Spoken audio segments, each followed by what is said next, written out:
Hermanos todos, amigos, damos gracias a nuestro Padre Celestial a esta hora en la que estamos iniciando el estudio correspondiente a la ocasión. Bendecimos el nombre del Señor por su palabra, por sus bendiciones. E invocamos su nombre a través de la oración para que así demos paso al desarrollo del tema. Amado Señor, a ti las gracias, porque eres bueno, porque para siempre es tu misericordia. Oh Dios, elevamos a ti, Señor, nuestros ruegos, a fin de que tú estés, Señor, confirmando en nosotros toda buena obra mediante tu palabra. Dios de los cielos, ayúdanos a disponer el corazón para atesorar, oh Dios, lo que es la bendición de tus enseñanzas que emanan de tu propio corazón.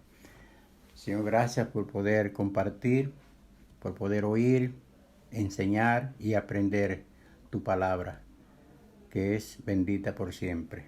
Gracias, Señor, en el nombre de Jesús, nuestro amado y bendito Salvador.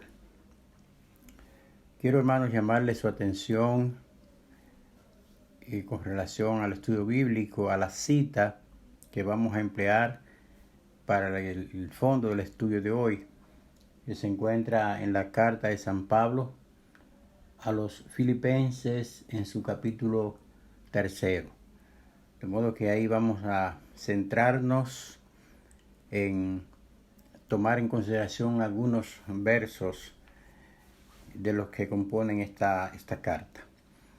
Como ustedes saben, la carta a los Filipenses es una carta de mucha bendición, porque en ella San Pablo, de una manera muy especial, trata temas de mucho interés para la vida de Pablo, el propio Pablo, desde el punto de vista de sus enfoques hacia el futuro, para la vida de la iglesia y para los propios colaboradores de Pablo, que sirvieron de medios, como el caso de Epafrodito, para estar en contacto con la iglesia.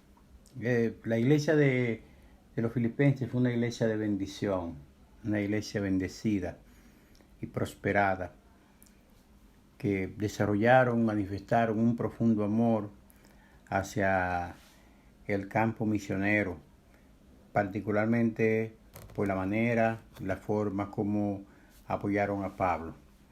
Pablo escribe la carta estando preso, posiblemente en Éfeso, y desde allí Pablo, mediante la colaboración, como señalé, de Epafrodito, Pablo allí recibió colaboración de la iglesia, y también desde allí Pablo escribe la carta por la misma vía para edificar a los hermanos y manifestarles su agradecimiento por el interés de ellos. Así que Pablo había desarrollado, y de hecho estaba cultivando un profundo concepto respecto a la gratitud, el agradecimiento. Y como Pablo fue sensible en esta parte, no quiso quedarse con su corazón callado, habiendo recibido tanta ayuda y colaboración por parte de los hermanos. En esta carta San Pablo también destaca de cara al futuro, ya en el plano personal, cuál sería su estrategia para la victoria final, es decir, para llegar a la meta final. Recordemos que la vida cristiana implica grandes desafíos, es un verdadero peregrinaje, como hemos dicho otras veces, es un compromiso de siempre, un compromiso permanente. Por lo tanto, en lo que es el transitar de vida de fe, necesitamos siempre el aliento, el fortalecimiento, tener ideas claras con relación a de dónde venimos, hacia dónde vamos, quién quién fue el que nos llamó, para qué nos llamó, cuál fue el propósito del llamado, cuál es nuestra misión. Es decir, son detalles que debemos tenerlo bien claro y en perspectiva con relación a lo que nos queda por delante. Pablo en todas sus cartas hizo mucho énfasis respecto a esto del compromiso, el compromiso cristiano y cómo debemos vivir los cristianos en este mundo, qué hacer con la vida, cómo usar la vida, el tiempo, desde el punto de vista de la mayordomía, para honrar y bendecir al Señor. Entonces, como señalaba, Pablo tenía una estrategia que quisiéramos brevemente destacar de cara al futuro y de cara a su compromiso en el presente con relación al Señor, con relación a la obra. Recuerden que Pablo fue no solamente un gran apóstol, sino también un gran maestro. Pablo fue el formulador, el intérprete de las enseñanzas de Jesús y formuló la doctrina cristiana básica que hoy tenemos en el marco de sus libros, sus 13 cartas que escribió y que involucra prácticamente la mitad del Nuevo Testamento. Pero además Pablo, aparte de estas responsabilidades que asumió con mucha presteza, debía también administrar su vida diaria, su propia vida de fe. Es decir, no solamente era la preocupación por las iglesias, como él mismo estableció, sino también su propia vida de fe, su condición de hombre, de llamado, de siervo. Pablo tenía que administrar eso día a día. Y entonces elaboró una estrategia para llevar a cabo este quehacer cotidiano de cara al futuro. En el capítulo 3, como ya señalamos, versos 4 al 6, ahí Pablo hace una definición de su vida de fe respecto al pasado. Es decir, los cristianos, con relación a nuestra experiencia espiritual, debemos de saber establecer la diferencia de manera muy ponderada con relación a qué tipo de fe profesamos antes y la fe que profesamos hoy, porque eso nos va a permitir establecer una diferencia en este caso, muy amplia con relación a lo que creíamos antes y lo que creemos ahora, no por un cambio que decidimos hacerlo, un cambio de religión, sino porque fuimos alcanzados por el Señor, fuimos bendecidos con su palabra, su evangelio, fuimos sellados por su Espíritu Santo. Bueno, ahora debemos entonces saber qué creer y en qué consiste lo que creemos.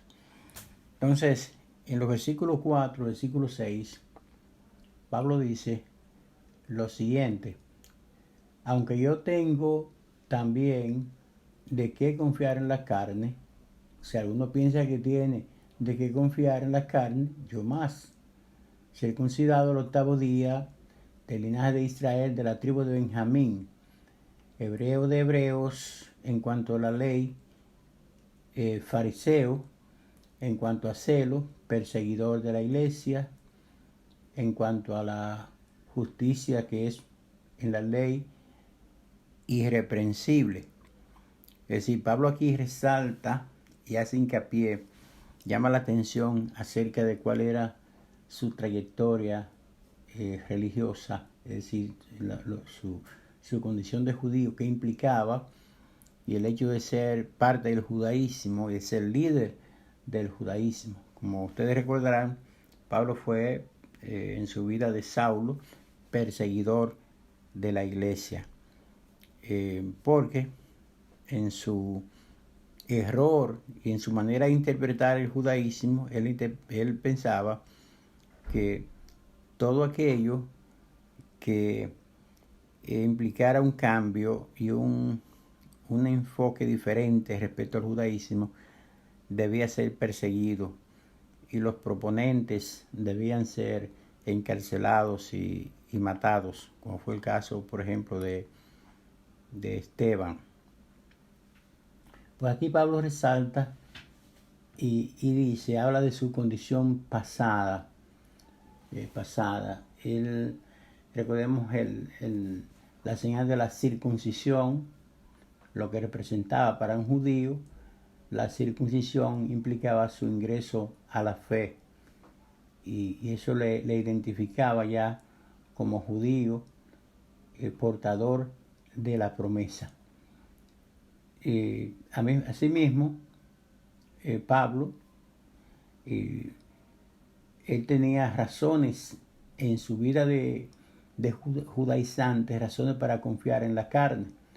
No solamente porque fue circuncidado el 8º día, como la ley establecía, sino que era del linaje de Israel, era descendiente de Israel, específicamente de la tribu de Benjamín. Benjamín era el menor de los hijos de Jacob, en este caso de Israel. Era hebreos de hebreos, es decir, no había dudas con relación a su ascendencia. Era fariseo. El hecho de ser fariseo implicaba no solamente un compromiso de fondo con la religión judía, sino también que implicaba un puesto de privilegio y de liderazgo en la vida social y religiosa de los judíos. Como él señala también, como mencioné en el versículo 6, era celoso, extremadamente celoso de sus creencias. Por lo tanto, se convirtió en perseguidor de la iglesia. Pero asimismo, en cuanto a la justicia que es en la ley, era irreprensible. Es decir, todo lo que eran los rudimentos de la ley, los principios de la ley, todos los detalles de la ley, no solamente la ley mosaica, sino también las más de 600 leyes que agregaron y que eran parte de ese canon judío. Pablo dice que él era irreprensible. Y recordemos precisamente aquel señalamiento que hizo el Señor cuando llamó la atención sobre el fariseo y el publicano que fueron al templo a orar, y el fariseo se jactaba de sus condiciones religiosas. Generalmente los fariseos así se conducían, movidos no solamente por la religión, sino también por un espíritu de fanatismo, por lo que tampoco pudieron conocer la labor mesiánica del Señor Jesucristo. Entonces Pablo tenía, de cara al futuro, él tenía que desconectarse totalmente de ese esquema. Por eso entonces estaba haciendo una definición de su fe, desconectándose del judaísmo y entonces abriendo su corazón de manera plena a la gracia y a la fe. En todas las iglesias y en todos los lugares donde Pablo iba a predicar, se encontraba con el problema de los judíos que se habían convertido, pero que reclamaban también que se debía guardar la ley de Moisés. Y cuando no eran judíos creyentes que hacían esta reclamación, llegaban judíos de otros lados y entonces creaban perturbación, porque no solamente ponían en riesgo la seguridad física de los hermanos convertidos judíos, sino que hasta el propio Pablo y muchos líderes no solamente se vieron amenazados, sino que hasta murieron precisamente por defender lo que es la gracia, la salvación por gracia, la justificación por gracia, por la fe y no por obra. Entonces Pablo en todas sus cartas hace énfasis acerca de esto, y especialmente en la carta a los romanos, la carta a los gálatas, Pablo hace mucho énfasis con relación a tener cuidado para no desviarse del propósito. Es decir, que Pablo tenía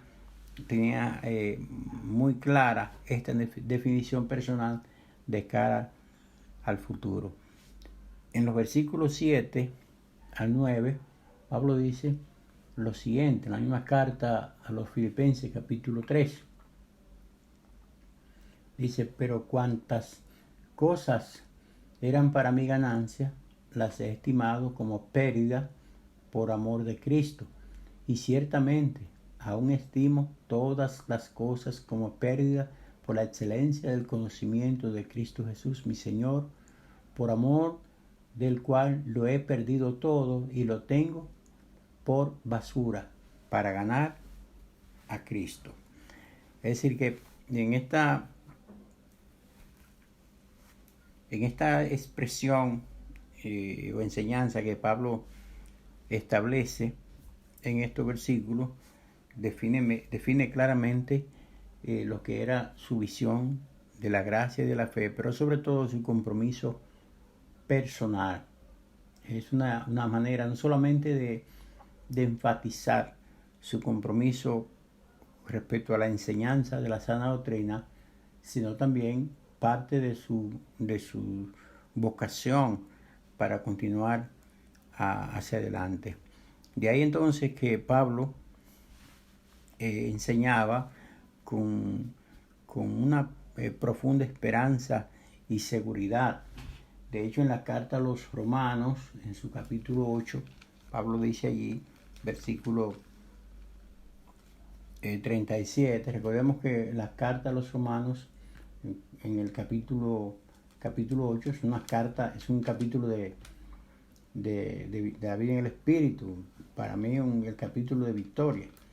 Y en el verso 37 Pablo dice, antes en todas estas cosas somos más que vencedores por medio de aquel que nos amó, por lo cual estoy seguro de que ni la muerte ni la vida, ni ángeles, ni principados, ni potestades, ni lo presente ni lo porvenir, ni lo alto ni lo profundo, ni ninguna otra cosa creada nos podrá separar del amor de Dios que es en Cristo Jesús.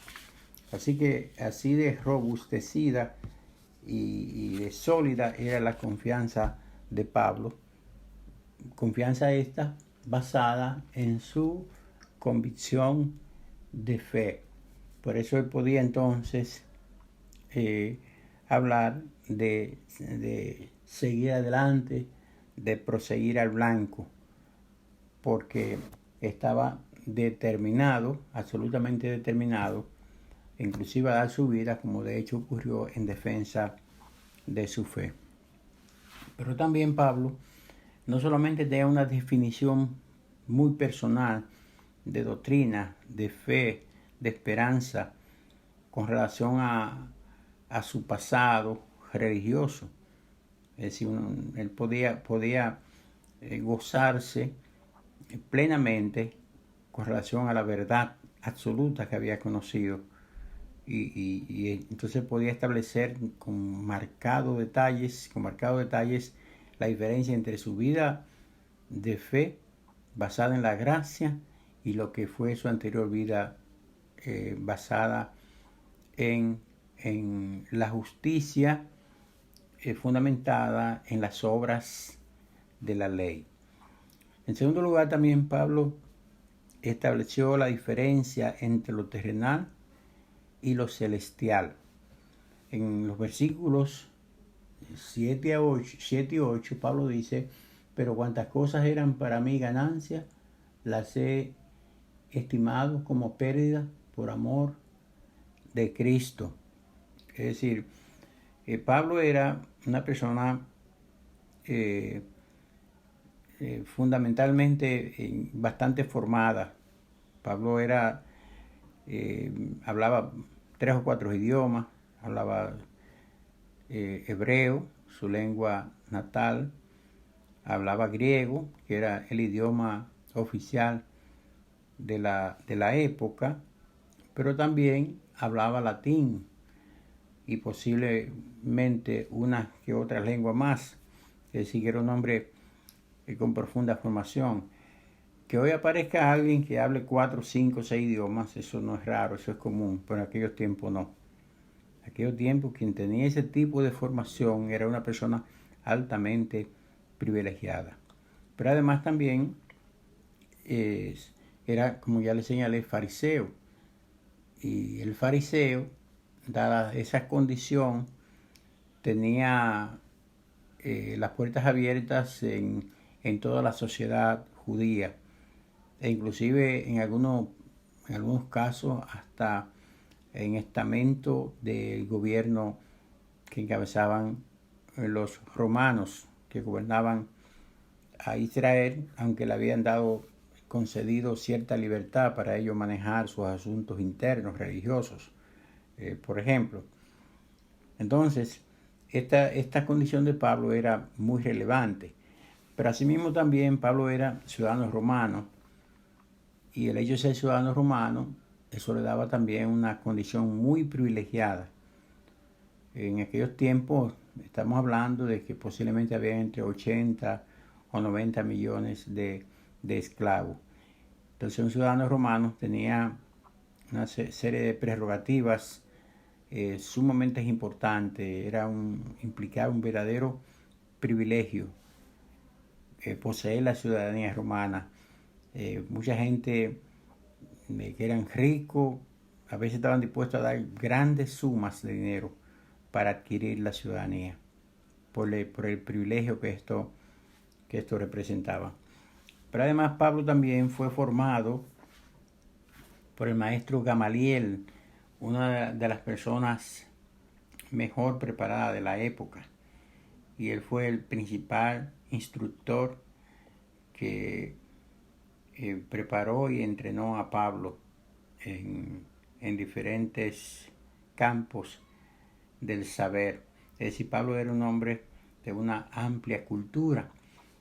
Por eso el Señor, con su mira puesta en los gentiles, elige a un hombre de estas condiciones, porque Pablo tendría, como de hecho ocurrió, que tocar puertas de reyes, de gentes de elevada categoría en el mundo de la política, de la religión y en todo el quehacer de la época. Así que Pablo tenía este background, toda esta formación que le convertía desde el punto de vista social un hombre con una prestancia significativa. Sin embargo, Pablo consideraba todas estas cosas como asuntos meramente terrenales, que no iban a tener esa trascendencia al final. En el verso 7 dice: pero cuantas cosas eran para mí ganancia, las he estimado como pérdida. Porque si bien es cierto que toda esta formación y preparación eran razón de orgullo para Pablo en su vida vieja, eran como su escudo, su estandarte, y en nombre de esa condición él hacía y deshacía, y todo aquello era para él una especie de riqueza muy amplia. Pero él dice: todas esas cosas que para mí eran de renombre, de alta relevancia, y que me daban un nombre, una posición social, y me colocaban en un nivel superior socialmente hablando, todas esas cosas ahora yo las considero como nada, que no tienen para mí ninguna importancia. Las considero como pérdida. No tienen esa connotación que yo le atribuía, porque ahora he conocido un camino más excelente. Todo lo tengo, dijo San Pablo, todo lo tengo por basura. Y como él dijo también en 1 Timoteo capítulo 6, versículo 7, sin duda nada hemos traído a este mundo, y verdaderamente nada nos vamos a llevar. Así que Pablo estaba claro en cuanto a la diferencia entre los bienes terrenales y los bienes celestiales. Todo eso que Pablo dejó atrás, tomó la decisión porque conoció un camino más excelente, el camino de la bendición, de las promesas, de las grandísimas y grandiosas promesas que el Señor ha establecido para todos aquellos que le aman. Así que Pablo formuló esta segunda estrategia en su vida de fe, en su tránsito hacia el futuro. Considerar los asuntos terrenales de muy poco valor con relación a las promesas celestiales que nuestro Señor estableció para cada uno de sus hijos. En tercer lugar, Pablo tomó la decisión de zafarse, despegarse, soltar el pasado y enfocarse en el futuro. En el versículo 13 dice Pablo: hermanos, yo mismo no pretendo haberlo ya alcanzado, pero una cosa hago, olvidando ciertamente lo que queda atrás y extendiéndome a lo que está adelante. El pasado siempre es pasado, y es posible que las experiencias acumuladas de una persona relativa a esas etapas ya transcurridas, es posible que puedan ser gloriosas, puede que no, pero en todo caso están atrás. El problema es que muchas veces el pasado lo colocamos sobre nuestros hombros y se constituye en un contrapeso para nosotros marchar hacia el futuro. Y particularmente nosotros los cristianos, los que vinimos al Señor siendo ya conscientes de pecado y de nuestra necesidad de salvación, nuestra vida se divide en dos etapas: la vida vieja y la vida nueva. La vida vieja también, naturalmente, es pasado, porque es el antes. Ahora estamos en el después, en el nuevo hombre, viejo hombre y nuevo hombre. Entonces nuestro presente y nuestro futuro bien pueden estar afectados por nuestro pasado. Todo va a depender de la actitud que nosotros adoptemos. Y Pablo, en ese sentido, arrastrando un pasado muy lleno de convulsiones y de situaciones muy complicadas en su vida, como fue el hecho de participar en el asesinato de Esteban, el hecho de perseguir a los cristianos en general, de perseguir la iglesia. Es decir, todo aquello se constituyó en él en una verdadera carga una vez que conoció la verdad. Pero él fue inteligente y sabio, porque él dijo en su resolución, él razonó de que todas aquellas cosas, su pasado, sin importar detalles, si él no lo soltaba, entonces no iba a tener libertad para marchar hacia el futuro. Y el futuro del creyente siempre será un futuro glorioso, siempre lo será. Pero si dejamos que el pasado nos persiga y de alguna manera se constituya en una especie de carga para nosotros, de cadena, entonces el desarrollo de nuestra fe y el tránsito hacia ese camino glorioso, ese desenlace glorioso final, se va a ver afectado. No significa que la puerta se nos va a cerrar, no significa que el Señor nos va a devolver a ser el viejo hombre, porque si decidimos volver a ser el viejo hombre, eso lo decidimos, eso es asunto de pecado, sino que la gloria que hay en transitar el camino del Evangelio, esa gloria no la vamos a disfrutar en su plenitud si nos dejamos agobiar por el pasado. El pasado nos puede perseguir de muchas maneras. Hoy día encontramos personas por todos lados que sufren mucho porque andan precisamente, su vida transitan marcado por situaciones dolorosas. Por ejemplo, una persona que recibió un trauma por alguna razón en un momento dado de la vida, que pudiéramos llamar una violación, un abandono, una traición, un divorcio, un abuso de cualquier naturaleza, una meta no alcanzada, el sentido de culpa, cualquiera de esas cosas que es parte de nuestro pasado. Si dejamos que eso se aloje, como le sucede a muchas personas, repito, y se apodere de nuestras emociones, de nuestra alma, sencillamente nuestra vida, en cuanto a marchar hacia el futuro, los pasos van a ser muy lentos y las cargas serán muy pesadas. Debemos entonces de tener cuidado de cara al futuro, porque si no tomamos la decisión de romper con el pasado, de olvidar lo que queda atrás, entonces ese pasado se va a constituir en una situación complicada para nosotros.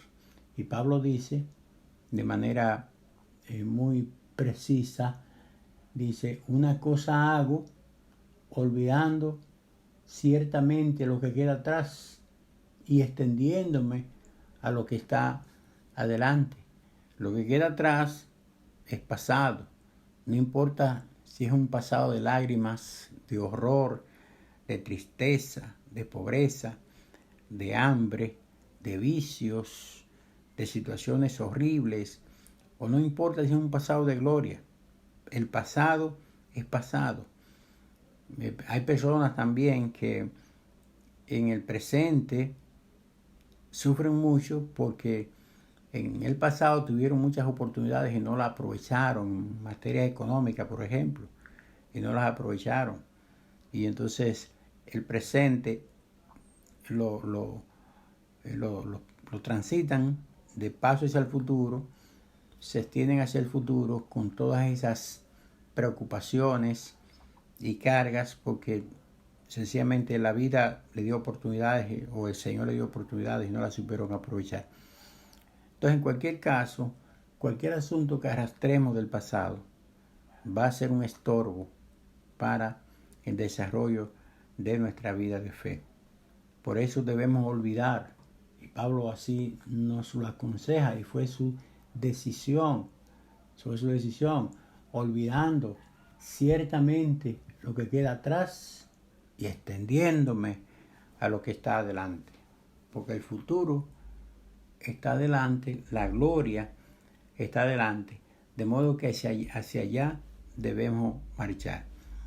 Pablo, posiblemente en Éfeso o en Atenas o en uno que otro de esos lugares, tuvo acceso a las competencias olímpicas, y porque en Éfeso de hecho se realizaban Juegos Olímpicos, había un anfiteatro grandísimo, porque Pablo aquí habla en estos versos, tanto en el verso 13 como el 14, habla emplea figuras propias de una corrida, de una competencia de corridas, de estas personas que intervenían en el quehacer olímpico, en los deportes de la época.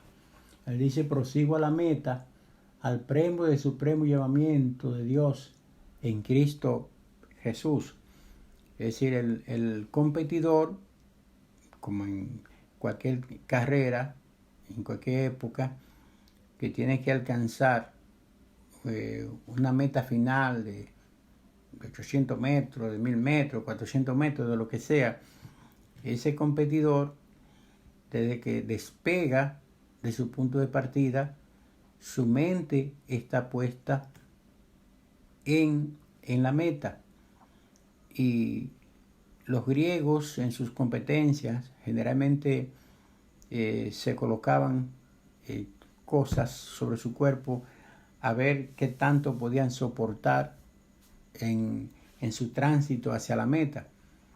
Y cuando se veían muy agobiados, pues comenzaban a soltar, a dejar cosas atrás para sentir ligereza y poder así entonces competir. Pero el punto es que desde que salían, su mente estaba enfocada en el desenlace final, que era llegar a la meta. Lo que quedaba atrás ya no importaba. Lo que importaba era lo que estaba delante.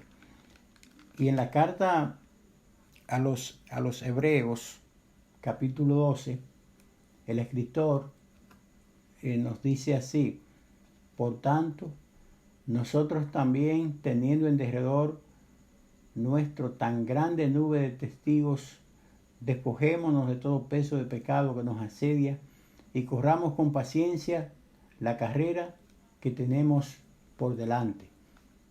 Puesto los ojos en Jesús, Jesús es la meta final, autor consumador de la fe, el cual por el gozo puesto delante de él sufrió la cruz, menospreciando lo oprobio, y se sentó a la diestra del trono de Dios. Tenemos una tremenda nube de testigos que están a nuestro alrededor, que están compartiendo también la fe igual que nosotros y que están celebrando la victoria de nuestro Señor Jesucristo. Así que la figura de una competencia de carrera que Pablo tenía en su mente al abrir esta enseñanza, al dar esta enseñanza, ilustra perfectamente bien lo que es el quehacer, el transitar del cristiano respecto a la meta final. Cómo debemos desconectarnos del pasado para poder, con pasos ligeros, marchar hacia el desenlace, hacia la meta que está por delante.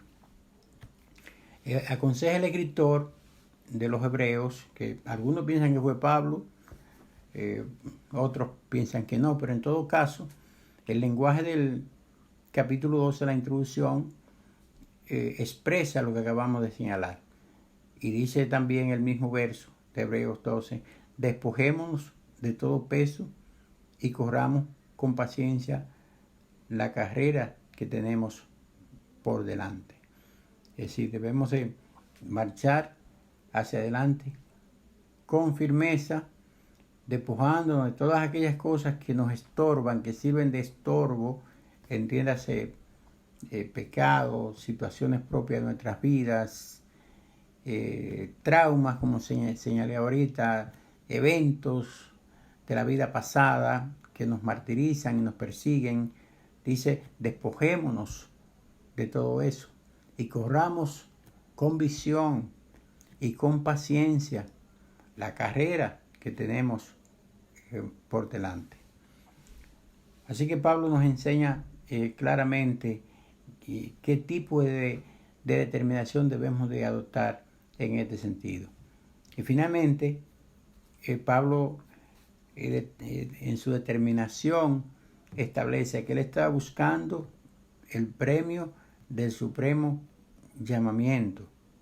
Pablo buscaba alcanzar el mejor de los premios.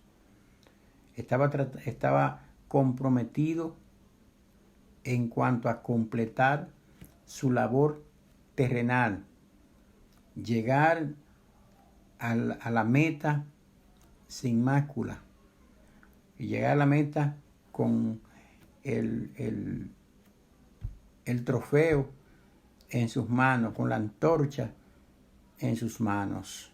Llegar a la meta, como muy bien establece él en la segunda carta a Timoteo, capítulo 4, versículos 6 al 8. Pablo le dice allí, el tiempo de mi partida está cerca. He guardado la fe, he peleado la batalla, he acabado la carrera. Es decir, Pablo en el consejo que le da a los hermanos de la iglesia de los Filipenses. Luego a Timoteo, en su carta prácticamente de despedida, él complementa y él le dice a Timoteo, el tiempo de mi partida está cerca, he acabado la carrera, he guardado la fe, he peleado la batalla. Así que, hermanos, tenemos en esta enseñanza apostólica estas resoluciones que fueron adoptadas por Pablo, que hoy nos deben de servir de aliento y de motivación de cara al futuro. Por lo tanto, debemos de tener bien definida nuestra doctrina a nivel del corazón y a nivel del entendimiento, para que podamos hacer la diferencia entre lo que creíamos antes y lo que creemos ahora. Eso en primer lugar. En segundo lugar, debemos de establecer la diferencia entre lo terrenal y lo celestial, la importancia que tienen lo celestial y colocar lo terrenal en un grado inferior, porque lo celestial ha de prevalecer, lo terrenal aquí se ha de quedar. En tercer lugar, debemos también de entender como bueno y válido la decisión de Pablo respecto a seguir adelante, tomar la decisión de continuar adelante, sin importar lo que depare el futuro, olvidando lo que queda atrás. No importa cuán glorioso haya sido ese pasado, no importa cuán traumático haya sido, soltar el pasado con todas sus ramificaciones, con todas sus implicaciones y extenderse hacia adelante, porque adelante es donde está lo mejor. Y en cuarto lugar, definir bien, orientarnos bien hacia lo que es el premio del supremo llamamiento. Nosotros los cristianos no estamos corriendo en esta competencia para ganar la salvación. Cuando Pablo habla del premio del supremo llamamiento, no está hablando de la salvación como regalo que Dios nos dará aquel día, porque ya la salvación por fe, por la gracia del Señor, por la justicia de Jesucristo nos ha sido dada a los creyentes cuyos nombres están inscritos en el libro de la vida. Pero hay también compensaciones que Dios nos dará. Por eso el transitar el peregrinaje terrenal en fidelidad, en sometimiento al Señorío de Cristo, es tan vital para nosotros. Y deberíamos de esforzarnos en ese sentido para que al final de la jornada podamos decir, como Pablo, el tiempo de mi partida es ya, he peleado la batalla, he guardado la fe, he acabado la carrera. Eso es un desenlace glorioso, es una manera de terminar con la antorcha bien levantada, la bandera bien levantada, la bandera del Evangelio, la bandera del favor de Jesucristo, la antorcha que representa la victoria que el Señor nos da y que el Espíritu Santo confirma en nosotros cada día. De manera, hermano, que sigamos hacia la meta, no nos cansemos, despojémonos del peso que nos asedia y dejemos que el Espíritu Santo nos ayude e interceda por nosotros, especialmente en esos momentos cruciales de la vida de fe. Muchas gracias, que el Señor le bendiga, le prospere y ojalá que estas resoluciones de Pablo sean también resoluciones de ustedes. Hasta pronto.